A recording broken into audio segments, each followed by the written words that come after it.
ഒരുപാട് പേര് പറഞ്ഞു ജാസി എന്ത് സർജറിയാണ് ചെയ്തത്, ജാസി സർജറി കഴിഞ്ഞോ അതോ ജാസിക്ക് അപ്പൻഡിക്സിൻ്റെ ഓപ്പറേഷൻ ആണോ കഴിഞ്ഞത്, എന്താ അല്ലേ നമ്മൾ സർജറി കഴിഞ്ഞാൽ ഞാൻ എന്ത് സർജറിയാണ് കഴിഞ്ഞുള്ളത് എനിക്ക് ഇങ്ങനെ നാട്ടുകാരെ ബോധ്യപ്പെടുത്തേണ്ട ആവശ്യമുള്ള എനിക്കും എൻ്റെ പാർട്ട്ണറിനും അല്ലെങ്കിൽ അത് ഓക്കെയാണ്. പിന്നെ ചില കാരണം ഞാൻ പൂർണ്ണതയുള്ള സ്ത്രീയായി മാറി എന്ന് ഞാൻ പറഞ്ഞു. ഞാൻ എവിടെയും പറഞ്ഞില്ല പൂർണ്ണതയുള്ള സ്ത്രീയായി മാറി എന്ന്. ഒരിക്കലും അതാവില്ലെന്ന് എനിക്കറിയാം. ഞാൻ പറഞ്ഞത് സ്ത്രീ ആയതിൽ എനിക്ക് സന്തോഷം. സ്ത്രീ ആവാൻ വേണ്ടി ഞാൻ ചെയ്ത ഒരു കണ്ണാടിയുടെ മുമ്പിൽ നിൽക്കുമ്പോൾ ഒരു സ്ത്രീ ആവാൻ വേണ്ടി ചെയ്ത സർജറികൾ ഞാൻ ചെയ്തു എന്നാണ്. അല്ലെങ്കിൽ ഞാൻ കണ്ണാടി നോക്കുമ്പോൾ ഞാനൊരു സ്ത്രീ ആണ് എന്നൊന്നും ഞാൻ എവിടെയും ഞാൻ പറഞ്ഞില്ല. നിങ്ങൾക്ക് എൻ്റെ വീഡിയോസ് ഒക്കെ എൻ്റെ അക്കൗണ്ടിൽ കിടക്കണം, നിങ്ങൾക്ക് നോക്കാവുന്നതാണ്. ജാസി ഞാൻ സ്ത്രീയായി മാറിയിരിക്കുന്നു. അങ്ങനെ പുതിയ ഒരു കാര്യവുമായിട്ട് ജാസി രംഗത്തെത്തിയിരിക്കുകയാണ്. ഓപ്പറേഷൻ എല്ലാം കഴിഞ്ഞു, ഞാനൊരു സ്ത്രീയായി മാറിയിരിക്കുന്നു എന്ന തരത്തിലാണ് ജാസി ഇപ്പോൾ സോഷ്യൽ മീഡിയയിൽ വന്നു നിന്ന് പറയുന്ന ഓരോ കാര്യങ്ങളെന്ന് പറയുന്നത്. ശരിക്കും ഒരു സ്ത്രീയായി മാറിയിട്ടുണ്ടോ ജാസി? അതിനുള്ള ഓപ്പറേഷൻ കാര്യങ്ങളും എല്ലാം ചെയ്തിട്ടുണ്ടോ ജാസി?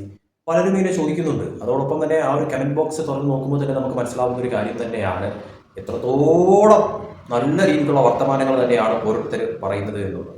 അതൊക്കെ അവിടെ ഇരിക്കട്ടെ. ഈ പറയുന്ന ജാസി ഇയാൾ ആരും വിശ്വസിക്കാത്ത പ്രധാന കാരണം എന്ന് പറയുന്നത് പലതരത്തിൽ ഉഡായിപ്പുകൾ, പലതരത്തിൽ പച്ച കള്ളങ്ങൾ വിളിച്ച് പോയിട്ടുണ്ട്. അതിലൊരു സംശയവുമില്ല. അത് ചില വീഡിയോസൊക്കെ ഇട്ട് നോക്കുമ്പോൾ തന്നെ നമുക്ക് മനസ്സിലാവും. കാരണം ഇതുപോലുള്ള കാര്യങ്ങൾ വന്ന് ഇങ്ങനെ പബ്ലിക് പ്ലാറ്റ്ഫോമിൽ പറയുമ്പോഴത്തേക്കും അതിന് എന്തെങ്കിലും തരത്തിലുള്ള ഒരു തെളിവുകൾ വേണ്ടേ? ചുമ്മാ വന്നെന്ന് പറയുകയാണ് ഇന്നതാണ് മറ്റേതാണ് മറിച്ചതാണ് എന്ന് പറഞ്ഞ ആളുകളെ പറ്റിക്കാനായിട്ട് അല്ലെങ്കിൽ ആളുകളെ മണ്ടന്മാരാകാനായിട്ട്. ഇപ്പൊ തന്നെ വന്നെന്ന് പറയുന്നത് ഞാൻ ഇന്ന രീതിയിലുള്ള ഓപ്പറേഷൻ ചെയ്തു, ഞാൻ സ്ത്രീയായി മാറി. എന്നിട്ട് വന്ന് പറയുവാണെങ്കിൽ ഞാൻ അങ്ങനെ പറഞ്ഞിട്ടില്ല. അതായത് ഞാൻ പൂർണ്ണമായിട്ടും സ്ത്രീയായി മാറത്തില്ല എന്ന് എനിക്കറിയാം. ഞാൻ അതുകൊണ്ട് ഞാൻ സ്ത്രീയായി മാറി എന്നുള്ള തരത്തിൽ പൂർണ്ണമായിട്ട് ആ ഒരു രീതി പറയുന്നത്. ഇതൊന്ന് കണ്ടുപോകുക.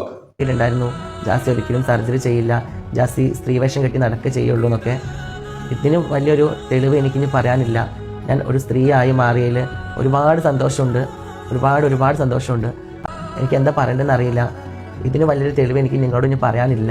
ഞാനൊരു സ്ത്രീയാണ് എന്ന് ഇനി പ്രൂവ് ചെയ്യാൻ എൻ്റെ കയ്യിൽ ഒരു തെളിവുമില്ല. കാരണം ഞാനൊരു സ്ത്രീയായി മാറിക്കഴിഞ്ഞു. ഞാൻ സ്ത്രീയായിട്ട് മാറി പല തവണ പറഞ്ഞിട്ടുള്ള ഒരു കാര്യമാണ്. ഇതിൽ കൂടുതൽ എന്തോന്ന് വേണം പറയാനായിട്ട്? ഞാൻ പിന്നെ പറഞ്ഞിട്ടില്ല ഞാൻ പൂർണ്ണമായി എന്നുള്ളതല്ല, ഞാൻ സ്ത്രീയായിട്ട് മാറി എന്ന് ജാസ്തി പലതവണ പറയണം. എന്നിട്ട് പറഞ്ഞിട്ടില്ല എന്നൊക്കെ പറയേണ്ട ആവശ്യം എന്താണ്? ഈ വീഡിയോ തന്നെ വളരെ വ്യക്തമായിട്ട് അറിയാം. അപ്പോൾ പറഞ്ഞിട്ടുള്ള കാര്യങ്ങൾ പറഞ്ഞിട്ടുണ്ടെന്ന് പറയാം. അത് പിന്നെ തിരിച്ചു പറയേണ്ട ആവശ്യമൊന്നുമില്ല. പറഞ്ഞിട്ടുണ്ട് ആ ഒരു കാര്യത്തിൽ പൂർണ്ണമായിട്ട് സ്ത്രീയായിട്ട് മാറാൻ പറ്റത്തില്ല. അതിന് എന്തൊക്കെ പറഞ്ഞാലും ഒരാളിന് ആ ഒരു കാര്യത്തിൽ പറ്റത്തില്ല എന്നുള്ളത് വ്യക്തമാണ്. അപ്പോൾ എന്തിനാണ് ഈ ആവശ്യമില്ലാത്ത കാര്യങ്ങളൊക്കെ പറയുന്നത്? പിന്നെ അത് ഞാൻ അങ്ങനെ പറഞ്ഞിട്ടില്ല ഇങ്ങനെ പറഞ്ഞിട്ടില്ല എന്ന് പറയേണ്ട ആവശ്യം ശരിക്കും പറയാം. അപ്പോൾ അതിൽ തന്നെ വേറൊരു തരത്തിലുള്ള കാര്യം. പിന്നെ ഈ ജാസി ചെയ്ത ഓപ്പറേഷൻ കാര്യങ്ങൾ പലതും പല രീതിയിലാണ് പറയുന്നത്. അതായത് എന്തോ മൂലക്കുരുവിൻ്റെ ഓപ്പറേഷൻ ചെയ്തിരുന്നു പറയുന്നു, അതോടൊപ്പം തന്നെ വേറെ എന്തോ ഓപ്പറേഷൻ ചെയ്തത്, മറ്റതാണ് മറിച്ചതാണ് എന്നൊക്കെ പറഞ്ഞുകൊണ്ട് പലതും പറയുന്നുണ്ട്. ഈ ജാസി ഇന്ന രീതിയിൽ ഓപ്പറേഷൻ ചെയ്തിട്ടുണ്ടെങ്കിൽ അത് ജാസിക്ക് തെളിയിക്കാൻ എത്ര പാടെന്നതാണ്, അല്ലെങ്കിൽ ജാസിക്ക് അത് പബ്ലിക്കിന് മുമ്പിൽ ഒന്ന് പറയാൻ എത്ര പാടെന്നതാണ്. ഒരു കാര്യം ചോദിച്ചു, ജാസി ഈ ഒരു കാര്യങ്ങളൊക്കെ ഇത്രത്തോളം സോഷ്യൽ മീഡിയയിൽ അങ്ങ് വാരി വെതറിയൊക്കെ ഇടുന്നുണ്ടല്ലോ. ആ ഒരു ഞാൻ ഇന്ന രീതിയിലുള്ള ഓപ്പറേഷൻ ചെയ്തു എന്നൊക്കെ പറഞ്ഞുകൊണ്ട് അതൊക്കെ ഇടുന്നുണ്ടല്ലോ. അപ്പോൾ ആളുകളെ ബോധിപ്പിക്കാനായിട്ടാണല്ലോ ജാസി ഈ രീതിയിലൊക്കെ വീഡിയോസ് ചെയ്യുന്നത്. അങ്ങനെയാണെങ്കിൽ ഞാൻ ഇന്നത് ചെയ്തിട്ടുണ്ട് എന്ന് തെളിയിക്കാനായിട്ടുള്ള ആ ഒരു വീഡിയോ ചെയ്യാൻ എന്താണ്, ആ ഒരു പ്രൂഫ് കൊണ്ടുവന്ന് ചെയ്യാനായിട്ട് ജാസിക്ക് ഇത്ര പാടെന്തോന്നാണ്? അപ്പോൾ ജാസി അത് ചെയ്തിട്ടില്ലേ?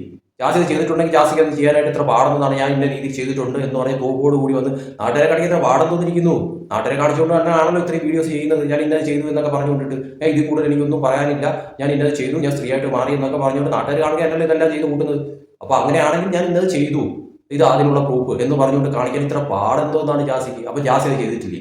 അങ്ങനെ ചെയ്തൊരു വ്യക്തിക്ക് ഇത്രയൊക്കെ വീഡിയോസ് ചെയ്ത് നാട്ടുകാരെ ബോധിപ്പിക്കാൻ വേണ്ടിയിട്ട് കാണിക്കാനാണെങ്കിൽ ജാസിക്ക് അതുകൂടി ചെയ്താൽ എന്താണ് കുഴപ്പം? അപ്പോൾ അങ്ങനെ ഒന്നും ഉണ്ടെങ്കിൽ അത് കാണിക്കേ, പ്രശ്നം തീർന്നല്ലോ അതോടുകൂടി. അങ്ങനെ ചെയ്തിട്ടുണ്ടെങ്കിൽ ഓക്കെ. അല്ലാതെ ഈ റൂമേഴ്സ് പറയേണ്ട ആവശ്യമില്ലല്ലോ. ഇപ്പോൾ ജാസിയെ മറ്റേത് ചെയ്തിട്ടുണ്ട് മറിച്ച് ചെയ്തിട്ടുണ്ട് ജാസി പറയുന്നു, അതേസമയം ബാക്കിയുള്ളവർ പറയുന്നു അതല്ല ഇതാണ് മറ്റേതാണ് ചെയ്തിട്ടുള്ളതെന്ന് ബാക്കിയുള്ളവർ പറയുന്നു. അപ്പോൾ ഇതിനൊരു എൻഡ് വേണ്ടേ? അപ്പോൾ ആ ഒരു ജാസി ചെയ്തിട്ടുണ്ടെങ്കിൽ ആ ഒരു രീതിയിലൊരു പ്രൂഫ് ഉണ്ടെങ്കിൽ പിന്നെ വിശ്വസിക്കാൻ ആർക്കും ഒരു പാടുമില്ല ചെയ്തിട്ടുണ്ട് എന്ന് പറഞ്ഞുകൊണ്ട്. അപ്പോൾ അതും ചെയ്തില്ല. കാരണം ജാസി എന്ന് പറയുന്ന വ്യക്തി ഭയങ്കര സത്യസന്ധനായിട്ടുള്ള ഒരു വ്യക്തി എന്നൊന്നും ഒരിക്കലും പറയാൻ പറ്റത്തില്ല. പലതരത്തിലുള്ള നുണകൾ പല രീതിയിൽ അടിച്ചിട്ടുള്ള ഒരു വ്യക്തിയാണ്. അതിന് വേറൊരു വീഡിയോ ഞാൻ കാണിച്ചിരുന്ന ഇത് ആദ്യം ഒന്ന് കണ്ടുപോകുക എന്താണ് എന്നുള്ളത്. ഉമ്മ പറഞ്ഞാൽ എനിക്ക് 36 വയസ്സായതാണ്. എനിക്ക് 34, എനിക്ക് 31 വയസ്സാണ്. ഞാൻ 1995 ജനിച്ചതാണ്. എന്റെ കൂടെ പഠിച്ച കുട്ടികളും കാര്യങ്ങളൊക്കെ ഉണ്ടാവും. അവർക്ക് മനസ്സിലാവും ഞാൻ എത്ര വയസ്സിൽ ജനിച്ചാൽ ഒരു പറ്റി ഐ ഡി കാർഡ് തന്നിട്ടുണ്ട്.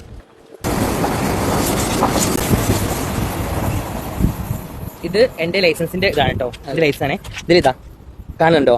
19/1/1993 ഇതാ ജാസിൽ PV. ഇതിന്റെ ലൈസൻസ് കാർഡാണ്. മനസ്സിലായി എന്റെ വയസ്സ് എത്രയാന്നുള്ളത്. എനിക്ക് അങ്ങനെ ഒരിക്കലും എവിടെയും നുണ പറഞ്ഞില്ല. ഞാൻ നുണ പറഞ്ഞിട്ട് എവിടെയും ജയിക്കാൻ ഉദ്ദേശിക്കുന്ന വ്യക്തിയല്ല. പാച്ച നുണ ഒരു കൂസലും ഇല്ലാതെ വിളിച്ചു പോകിയ ഒരു വ്യക്തിയാണ് ജാസി എന്ന് പറയുന്നത്. ഞാൻ 1995 ജനിച്ചത്. എൻ്റെ ഉമ്മ പറഞ്ഞ കാര്യം എനിക്ക് 36 വയസ്സായി എന്നുള്ളതാണ്. പക്ഷേ അല്ല, എനിക്ക് 38 എത്രയും കണ്ടായി. ഞാൻ 1995 ജനിച്ചത്. എന്നിട്ട് ആ ഡ്രൈവിംഗ് ലൈസൻസ് എടുത്തിട്ട് കാണിക്കുവാണ്, അതിന് കൊടുത്തിരിക്കുന്നത് 1993 എന്ന്. 1995 ഞാൻ ജനിച്ചത്. പക്ഷേ ഡ്രൈവിംഗ് ലൈസൻസിൽ കിടക്കുന്നത് 1993 ഇല്ല. എന്തോന്ന് ഡേറ്റ് സ്വയം പൊട്ടനാവുകയാണോ അത് നാട്ടുകാരെ പൊട്ടന്മാരാക്കുവാണോ?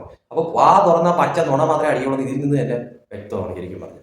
എന്തിനാണ് ഇമാതിരി ഉള്ള ഡയലോഗ് അടിച്ച് നാട്ടുകാരെ വെറുതെ ഇതാക്കാൻ വേണ്ടിയിട്ട് ഇരിക്കുന്നത്? ഇത് തന്നെയാണ് ഈ വ്യക്തിയെ ആരും വിശ്വസിക്കാത്ത ശരിക്കും പറഞ്ഞാൽ. കാരണം വാ തുറന്നാൽ ഇതുപോലുള്ള കാര്യങ്ങൾ വിളിച്ചു പോകും. ഇനി അതല്ല, ഇന്നത് ചെയ്തിട്ടുണ്ട്, ഓക്കെ സമ്മതിക്കുന്നു, അങ്ങനെ ചെയ്തിട്ടുണ്ടെങ്കിൽ അത് കാണിക്കൂ. ഈ പറയുന്ന രീതിയിൽ വീഡിയോസ് എല്ലാം ചെയ്യുന്നതല്ലേ, ഡെയിലി ഓരോ വീഡിയോസ് ഇതേമാതിരി ഇൻസ്റ്റാഗ്രാമിലൊക്കെ ഇടുന്നുണ്ടല്ലോ. ഇന്നത് ചെയ്തു, അതിൻ്റെ ഇതാണ്, മറ്റേ അതാണ് ഇതാണ് എന്നൊക്കെ പറഞ്ഞിട്ട് ഓരോ കാര്യങ്ങൾ പറയുന്നുണ്ടല്ലോ. അപ്പോൾ ഇതെല്ലാം നാട്ടുകാരെ കാണിക്കാൻ വേണ്ടിയിട്ടല്ലേ ചെയ്യുന്നത്. അപ്പോൾ പിന്നെ പബ്ലിക്കിന്റെ മുമ്പിൽ ഇത് തുറന്നു പറഞ്ഞ ഒരു വ്യക്തിക്ക് ഇതാണ് അതിന്റെ പ്രൂഫ് എന്ന് തെളിയിക്കാനായിട്ട് ഇത്ര പാടെന്താണ്? നാട്ടുകാരുടെ പാടപ്പിക്കാൻ പറ്റുമല്ലോ അങ്ങനെയാണെങ്കിൽ. അവര് ഹോസ്പിറ്റലിൽ വിളിച്ച് തിരക്കി, അല്ലെങ്കിൽ അവർ എന്ത് ഓപ്പറേഷനാണ് ചെയ്തതെന്ന് തിരക്കി, അല്ലെങ്കിൽ ഈ പറയുന്ന രീതിയിൽ എന്താ പറയാ, അതിന്റെ ഓപ്പറേഷനാണോ ഇതിന്റെ ഓപ്പറേഷനാണോ എന്നൊക്കെ ഒരു കൺഫ്യൂഷൻ ഉണ്ടാവേണ്ട ആവശ്യമില്ലല്ലോ. ജാസിക്ക് അങ്ങനെ ചെയ്തു എന്ന് ഉറപ്പുണ്ടെങ്കിൽ ജാസി എന്തുകൊണ്ട് പേടിക്കുന്നു അത് ഇന്നതാണ് എന്ന് തെളിയിക്കാനായിട്ട്? അങ്ങനെ ചെയ്തിട്ടുള്ള ഒരു വ്യക്തിയാണെങ്കിൽ പേടിക്കേണ്ട ആവശ്യമില്ല. അതല്ല, അങ്ങനെ ചെയ്തിട്ടില്ലാതെ നാട്ടുകാരുടെ മുമ്പിൽ ഉടായ്പ കാണിച്ച് പച്ച കള്ളം പറയുന്ന ഒരു വ്യക്തിയാണെങ്കിൽ പേടിക്കേണ്ടതുണ്ട്. അത് വേറൊരു സത്യസന്ധമായിട്ടൊരു കാര്യം. എന്തായാലും നാട്ടുകാരെ പറ്റിക്കാനായിട്ട് നിൽക്കുക. നാട്ടുകാരെ പറ്റിച്ച് കഴിഞ്ഞാൽ 8ന്റെ പണി തിരിച്ചു കിട്ടും എന്നുള്ളത് ഉറപ്പാണ്. ചെയ്തിട്ടുണ്ടെങ്കിൽ അത് തെളിയിക്കുക. ഇനി അത് ചെയ്തിട്ടില്ലെങ്കിൽ അതിന് 8ന്റെ പണി വഴിയെ കിട്ടിക്കോളൂ എന്ന കാര്യത്തിൽ ഒരു സംശയമില്ല. എന്തൊക്കെ പറഞ്ഞാൽ, കാരണം ഇതൊന്നും ഈ ലോകത്ത് നടക്കാത്ത കാര്യമൊന്നുമില്ല. ഇതൊക്കെ ചെയ്യും, സ്വാഭാവികമാണ്. പക്ഷെ അത് ചെയ്തിട്ടില്ലാതെ ചെയ്തു എന്ന് പറഞ്ഞു വരുത്തുന്നത് ശുദ്ധ തെമ്മാടത്തരവും ചെറ്റത്തരവുമായിട്ടുള്ളൊരു കാര്യമാണ്. അതുകൊണ്ട് ചെയ്തിട്ടുണ്ടെങ്കിൽ ജാസി അത് മര്യാദയ്ക്ക് പബ്ലിക്കിന്റെ മുമ്പിൽ അത് തെളിയിച്ച് കാണിക്കാനായിട്ട് നോക്കുക. ആ പ്രൂഫോട് കൂടി തെളിയിച്ച് കാണിക്കുക. പിന്നെ ആരും ഒന്നും പറയത്തില്ല. ഇതില്ലാതെ ഒരു പ്രൂഫും ഇല്ലാതെ ചുമ്മാ ഇല്ല എന്താ പറയുക, ആക്ടിങ് കാണിക്കുന്ന രീതിയിൽ അല്ലെങ്കിൽ അഭിനയിച്ച് കാണിക്കുന്ന രീതിയിൽ ഞാൻ ഇന്നത് ചെയ്തു, ഞാൻ ഇന്നതായി എന്നൊക്കെ പറയുമ്പോഴത്തേക്കും പലർക്കും പലതരത്തിലുള്ള സംശയങ്ങൾ ഉണ്ടാവും. കാരണം മുമ്പൊക്കെ കാണിച്ചു കൂട്ടിയതൊക്കെ അങ്ങനെ ആയിരുന്നല്ലോ. അത് ക്ലിയർ ചെയ്യേണ്ട ഉത്തരവാദിത്വം ഈ പറയുന്ന വ്യക്തിക്ക് തന്നെയാണ് ഉള്ളത്. ജാസി ഇപ്പോൾ ചെയ്തത് ഒറിജിനലായിട്ടാണ് എങ്കിൽ ഓക്കെ, അംഗീകരിക്കുന്നു. അതല്ല, ഇതിലും എന്തെങ്കിലും തരത്തിലുള്ള ഉടായ്പുമായിട്ടാണ് വേറൊരു നാടകം കളിക്കുന്നതെങ്കിൽ അതിന്റെ പണി ജാസിക്ക് തന്നെ കിട്ടിക്കോളൂ എന്ന കാര്യത്തിൽ ഒരു സംശയവുമില്ല.